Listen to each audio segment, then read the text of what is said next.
I hate scrolling through a style sheet of over 6,000 lines.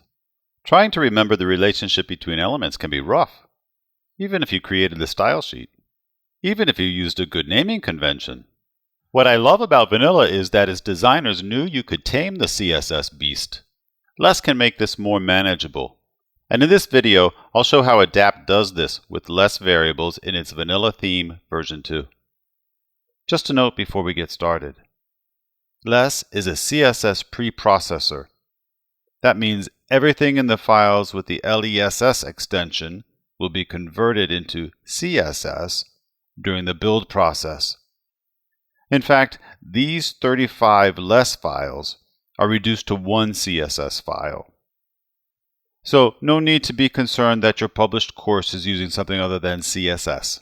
It's not. Vanilla has been organized in a way that separates the CSS style rules from the values assigned to them. Here's what I mean. Look at the contents of the less folder. 4 files are on the first level, while inside the SRC or source folder we have 31 files. The 4 files are dedicated to setting the value of variables. In less, variables begin with an ampersand. And less follows the right to left direction of assignment found in CSS. Values on the right are assigned to variables on the left. And if we scan downward, we'll see that we have nothing in this file other than variables. Don't be fooled. The variable names might remind you of CSS classes, but these are variables, not classes, and certainly not CSS style rules. The 31 files list the CSS style rules in the less format that are assigned to the values that are being stored within the variables. Notice as we scan the content of these files how the majority of rules are not assigned a literal value, but are instead assigned a variable whose value we set in the 4 files mentioned earlier. And now, let's look once again at these 4 files and how they are organized. Let's begin with the fonts.less because it's the shortest. The file is divided into 2 sections, and I don't even need the gray title to indicate the division.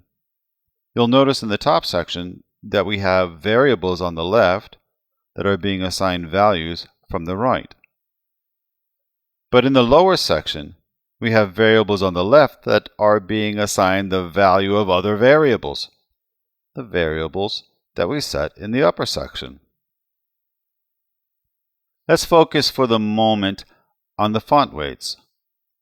In the upper section, we set the value of 3 font weight variables, and the values were determined by the Google font we imported. Below them, we set the font sizes for the titles for menu, page, component, item, and subtitle, but also body text, instruction text, and button text. But notice we did not set the font weight for each of these. Instead of assigning a weight with a literal value, we move down into the lower section where variables are assigned to other variables. Here the font weights are assigned to menu title, page title, component title, and so on. All are being assigned the light font weight, except body text, which gets the regular weight, and instruction text, which gets the bold. So we've moved from 3 variables for font weight to another 8. And we've added another level, increasing specificity. These 8 font weight variables can then be assigned within the 31 files reserved for value assignments. The weight of any text that is acting like a page title, whether it is truly a page title or not, can be assigned the variable for page title font weight. In a very real sense, we are now styling elements based on the roles they share. So, what's the advantage? Change the value for the variable, and it cascades across the styles for all elements that share that role. Again, if we decide to change fonts and instead import a font with differing weights, we simply reassign them in the upper level. Their values will cascade or trickle down through our variables. Let's look at the same principles in action in the colors.less file. It's a little more complex. We'll begin by scanning the contents of the file. We have a rather short upper section of value assignments. It is followed by two major divisions. The first division has the color variables being assigned to new variables based on roles in the color scheme. And the second division has the color scheme variables assigned to variables representing various elements in the course. Heading back up to the top, the initial color assignments are deceptively simple. Variables with human-readable names are being used to represent hex colors that are impossible to read. Nothing more is going on here. So if you wanted to introduce another color that matched the orange in your logo, you could simply add another variable and assign your orange color. In vanilla, blue is being used as the primary color. And I don't use primary color in the color theory sense, rather in the color scheme sense, that blue is the most prominent color being used in the theme. So other colors can be assigned the role of the primary color, even if they aren't red, yellow, or blue. We can assign our logo orange the role of primary color.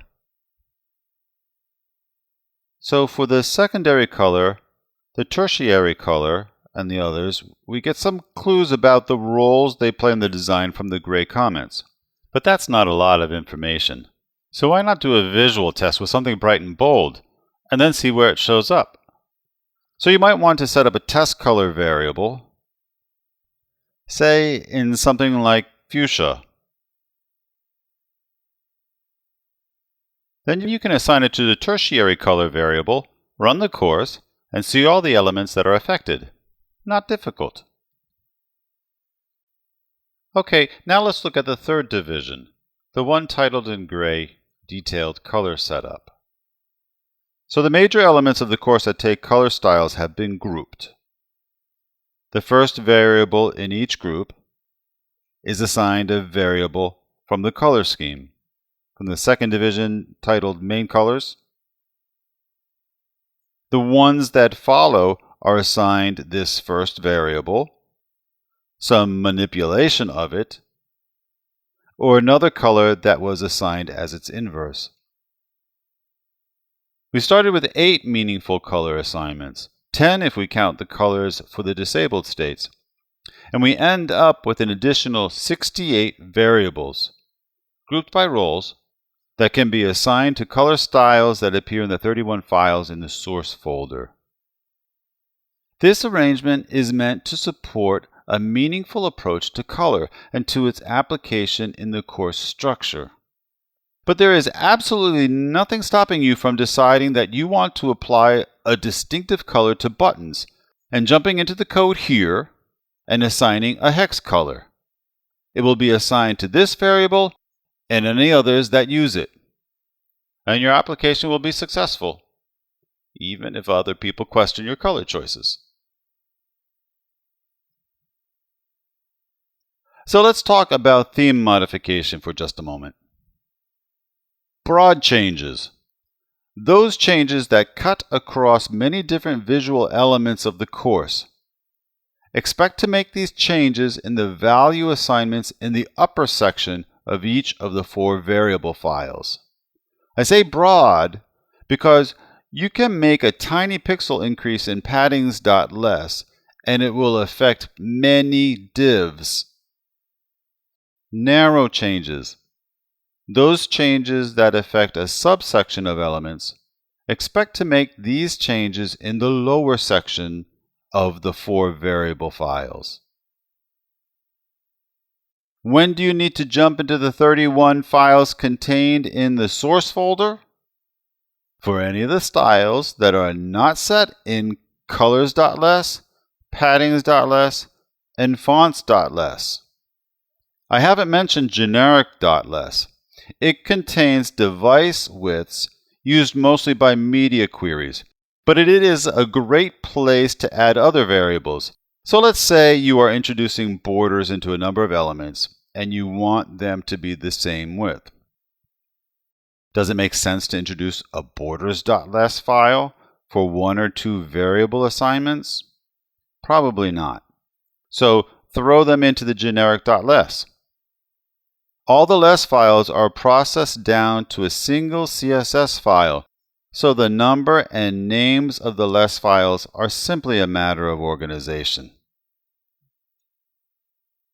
So to conclude this introduction, remember the files inside the source folder contain the CSS rules. The 4 files outside contain the variables.